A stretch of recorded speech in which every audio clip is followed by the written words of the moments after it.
আসসালামু আলাইকুম। MS engineering learning চ্যানেলের পক্ষ থেকে সকলকে জানাই আন্তরিক সালাম ও শুভেচ্ছা। আশা করি প্রত্যেকে ভালো আছেন। আজকের আমাদের video fundamental of electric circuit বইয়ের প্র্যাকটিস প্রবলেম 11.11। আজকে আমরা এই ম্যাথটি সমাধান করব। ম্যাথটিতে এক্সাম্পল 11.11-এ যে মানগুলো বের করতে বলছে, এখানেও ঠিক সেম মানগুলোই বের করতে বলা হয়েছে। আমরা এক্সাম্পল 11.11-এ যে সূত্র ইউজ করেছিলাম, এখানেও ঠিক একই সূত্র ইউজ করে ম্যাথটি সমাধান করব। এখানে লোডের ভোল্টেজ ভিআরএমএস ভোল্টেজ, আরএমএস কারেন্টের মান দেওয়া আছে।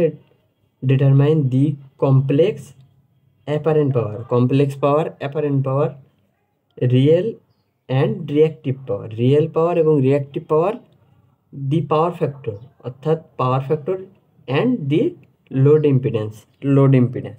তাহলে 4 রকম power, complex power, apparent power, real power, reactive power, power factor এবং লোড ইম্পিডেন্সের মান বের করতে বলেছে। তো চলুন দেখে নিই ম্যাথটি আমরা কিভাবে সহজে সমাধান করতে পারি। এখানেও কিন্তু আমরা এক্সাম্পল 11.11-এর সূত্রগুলো ইউজ করব, অর্থাৎ একটি সূত্র দিয়ে আমরা এই 4 রকম পাওয়ার বের করব। তো আমরা সেই সূত্রটা জানি, আমরা সূত্রটা জানি কমপ্লেক্স পাওয়ার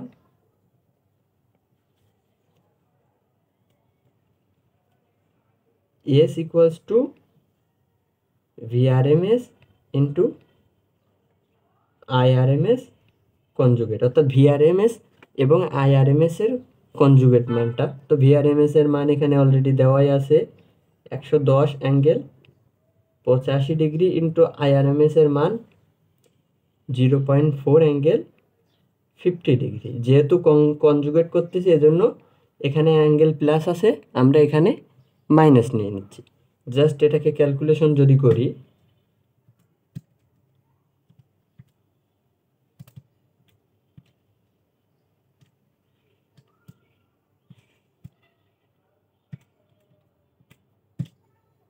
আমরা পাবো 44 ∠70 VA।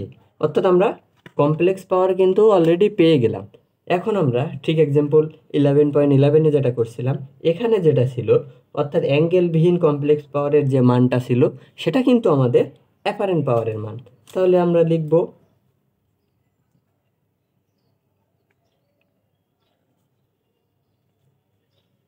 অ্যাপারেন্ট পাওয়ার কত হলো আমাদের 44 VA। অর্থাৎ আমরা দুইটা পাওয়ার কিন্তু পেয়ে গেলাম। এখন রিয়েল পাওয়ার এবং রিঅ্যাক্টিভ পাওয়ার বের করতে বলছে। রিয়েল পাওয়ার, রিঅ্যাক্টিভ পাওয়ারের আলাদা আলাদা ফর্মুলা আছে, আমরা সেগুলো ইউজ করব না। আমরা জাস্ট এই 44 ∠70 এটাকে রেক্ট্যাঙ্গুলার ফর্মে নিয়ে যাব, যার ফলে আমরা এই দুই মানটা পেয়ে যাব। তাহলে এখন লিখব নাও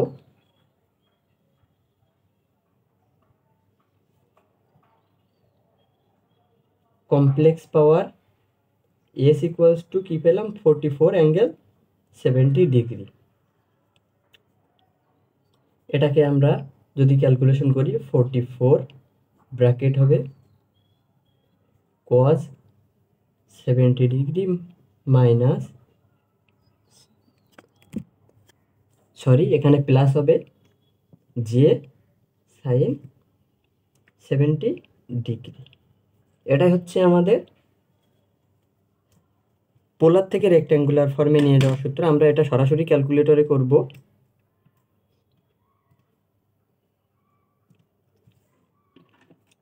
তাহলে কি হচ্ছে 15.05 প্লাস 41.35। তাহলে আমরা কিন্তু রেক্ট্যাঙ্গুলার ফর্মের মান পেয়ে গেলাম। অর্থাৎ আমরা কি পেলাম, S equals to P plus G of Q. এই ফর্ম্যাটের সাথে যদি আমরা তুলনা করি তাহলে আমাদের কি দাঁড়ায়, আমরা রিয়েল পাওয়ার এবং রিঅ্যাক্টিভ পাওয়ারও কিন্তু পেয়ে গেলাম। তাহলে আমরা কি লিখব, রিয়েল পাওয়ার কত হচ্ছে P ইকুয়ালস টু হচ্ছে 15.05 ওয়াট তাহলে রিঅ্যাক্টিভ পাওয়ার কত? রিঅ্যাক্টিভ পাওয়ার এই যে যে অ্যাঙ্গেলের যে এর সাথে যেটা থাকবে সেটা লিখব। Reactive power Q equals to 41.35 VAR। অর্থাৎ আমাদের 4টা পাওয়ারে কিন্তু পাওয়া হয়ে গেছে। এখন আমরা কি করব? এখন আমাদের পাওয়ার ফ্যাক্টর বের করতে বলছে। আমরা যেহেতু কমপ্লেক্স পাওয়ার থেকে অ্যাঙ্গেল পেয়ে গেছি, তাহলে পাওয়ার ফ্যাক্টর cos থিটা দিয়ে বের করতে পারবো। তাহলে আমরা লিখব অতএব power factor PF equals to, আমরা পাওয়ার ফ্যাক্টরের সূত্র জানি, PF equals to cos theta. এখানে থিটা হচ্ছে যে অ্যাঙ্গেলটা পাবো, তাহলে cos 70 ডিগ্রি। আমরা অ্যাঙ্গেল কিন্তু 70 ডিগ্রি পেলাম। তাহলে কত হচ্ছে? আমরা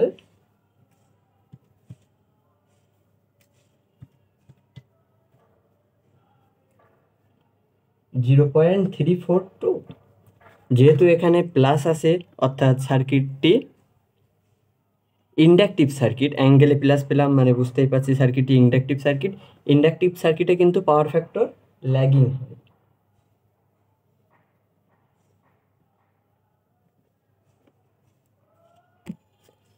এখন আমাদের লোড ইম্পিডেন্স বের করতে বলছে, তাহলে আমরা লোড ইম্পিডেন্স বের করব।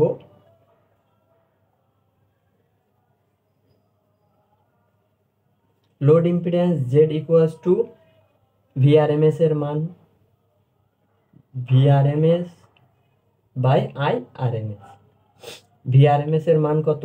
আমরা এখানে দেওয়া আছে প্রশ্নে 110 অ্যাঙ্গেল 85 ডিগ্রি, IRMS এর মান 0.4 অ্যাঙ্গেল 15 ডিগ্রি। এটাকে আমরা যদি ক্যালকুলেশন করি,